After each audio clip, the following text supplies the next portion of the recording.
Let's begin with the foundations. Welcome to another lecture. Today we examine Scary Movie, the 2026 film, which is also colloquially termed Scary Movie 6.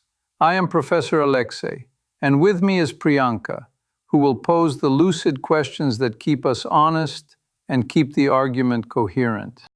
Hi everyone, I am happy to be here, and I guess today we get to think about comedy that talks back to horror, which is a fun kind of mirror to hold up.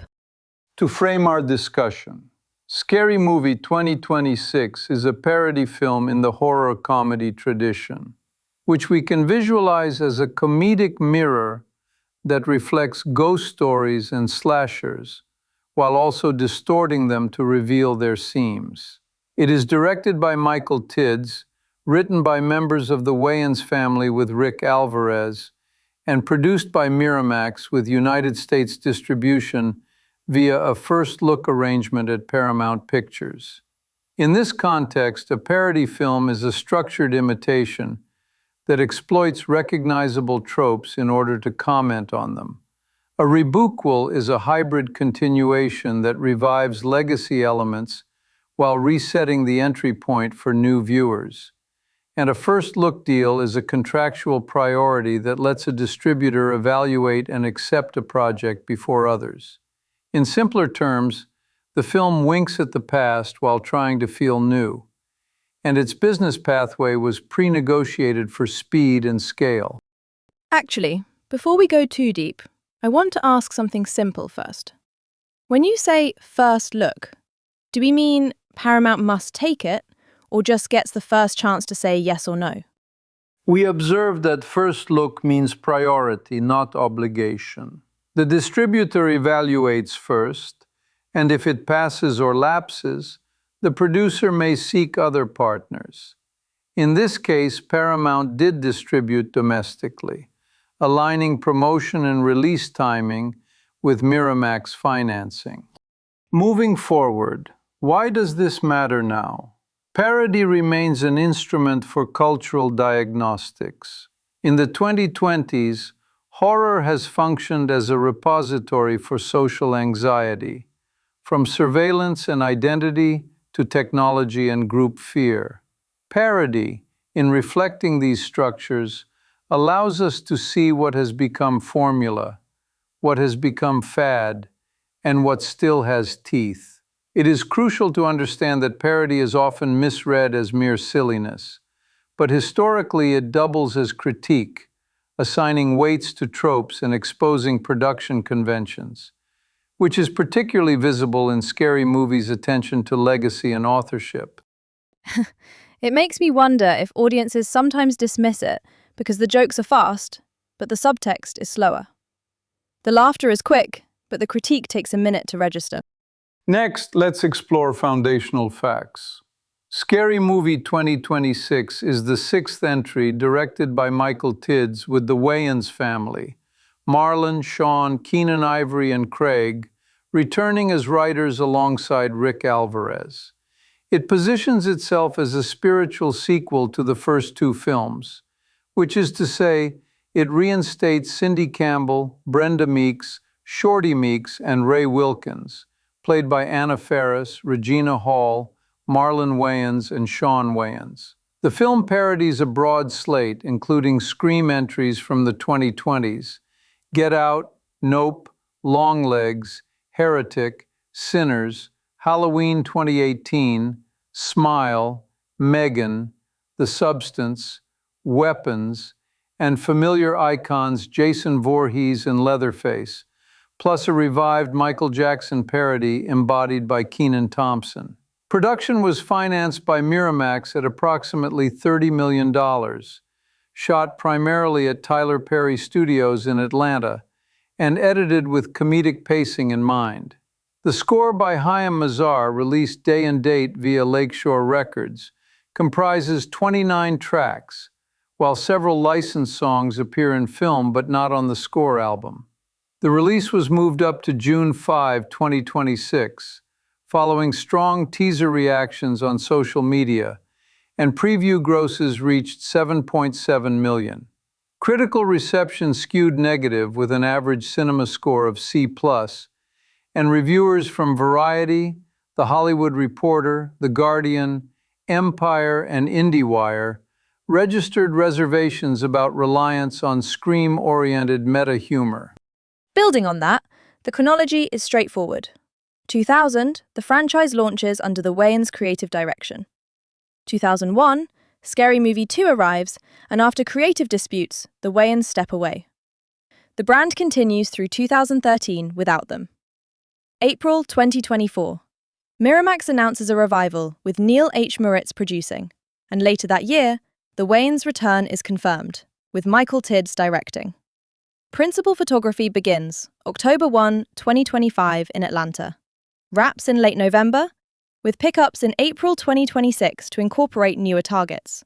The Hollywood premiere is June 3, the domestic release is June 5, and the film frames itself as a rebootquel, a spiritual sequel to the first two, while acknowledging intervening entries.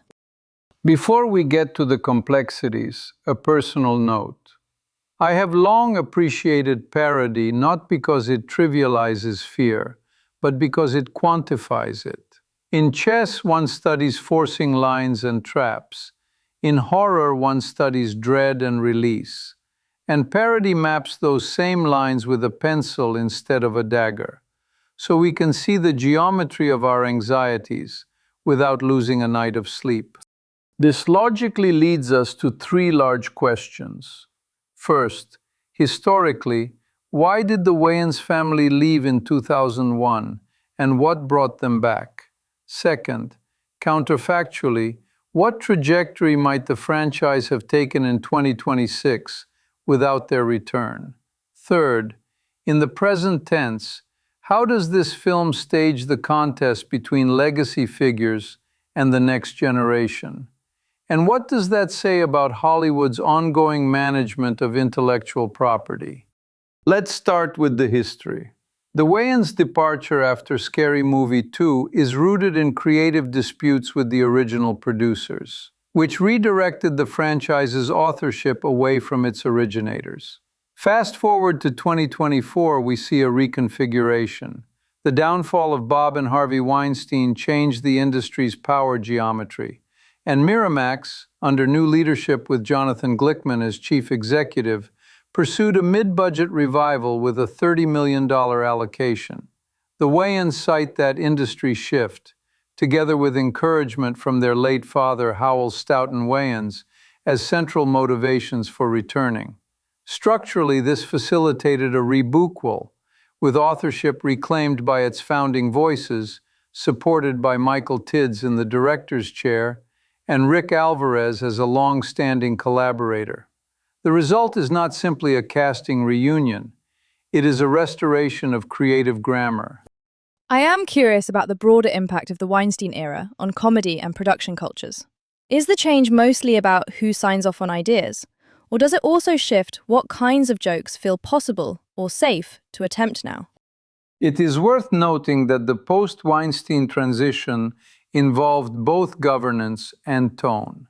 On governance, we observe new guardrails around workplace conduct, stronger oversight, and a redistribution of creative approval among executives who were not party to the earlier disputes. On tone, comedy does not become timid by default, but it becomes more self-aware about power asymmetries and targets. In Scary Movie 2026, the edgy material remains. For example, the reinstated but trimmed Terrifier 3 gag, yet the authorship sits with creators who can articulate why they are pushing a boundary and how it serves satire rather than gratuitous shock. That difference, while subtle on screen, is significant off-screen for the people making the film and the conditions under which risks are taken. Let's proceed to the next point, the counterfactual. Suppose the Wayans had not returned. We can infer the franchise might have leaned more decisively into newer horror idioms that critics flagged as underexploited, such as folk dread in Midsommar, or the Conjuring-styled supernatural architecture. A different writing team could have favored slow burn atmospheric parody over scream-centric meta beats. That path might have improved critical receptivity, since reviewers argued the film overinvested in scream adjacency. Yet the trade-off would be identity. The Wayans sensibility is the franchise's original signature: rapid-fire gags, character-based callback humor, and willingness to swerve into farce, including intertextual cameos such as Kenan Thompson's Michael Jackson and the Tiffany Wilson crossover. Without that signature, we risk a more current but less scary movie experience. Can we say that chasing very recent horror trends might have rejuvenated the series differently? If they had gone hard at, elevated horror, would audiences have felt it was new again in a better way?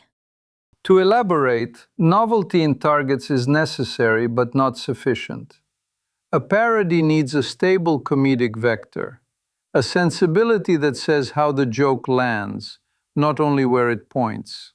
Elevated horror offers ripe material, rituals, grief structures, formal austerity. Yet without a consistent comedic engine, one risks scattered references rather than a cohesive spoof. The Wayans' return re-established that engine.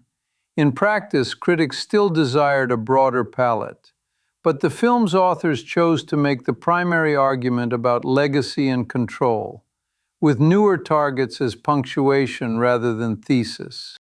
On to our next point: legacy versus next generation.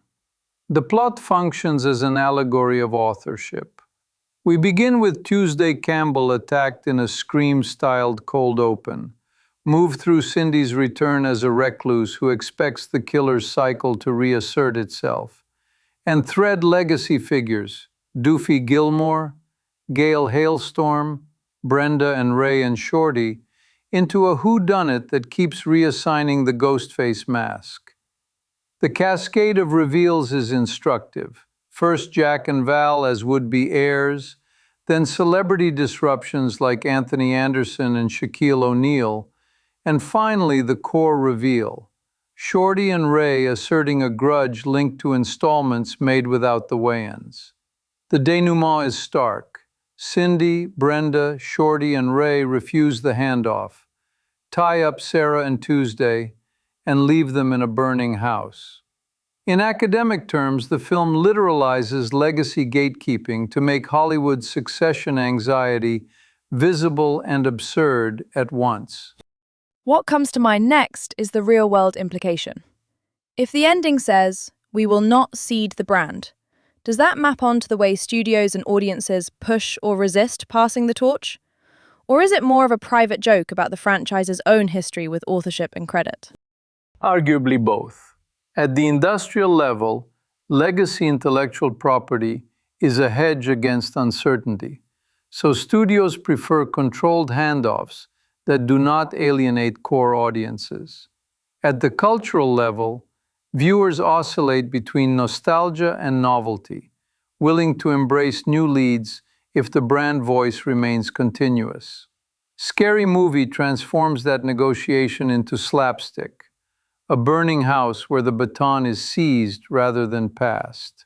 We should also note the marketing ecosystem: agile release rescheduling after social media traction, the use of high-visibility cameos like Shaquille O'Neal, and creator economy figures to widen reach, and the choice to include topical shocks, for example, Doofy recast within current political satire, all of which indicate a franchise aware that control today is contested in the comments section as much as in the writer's room.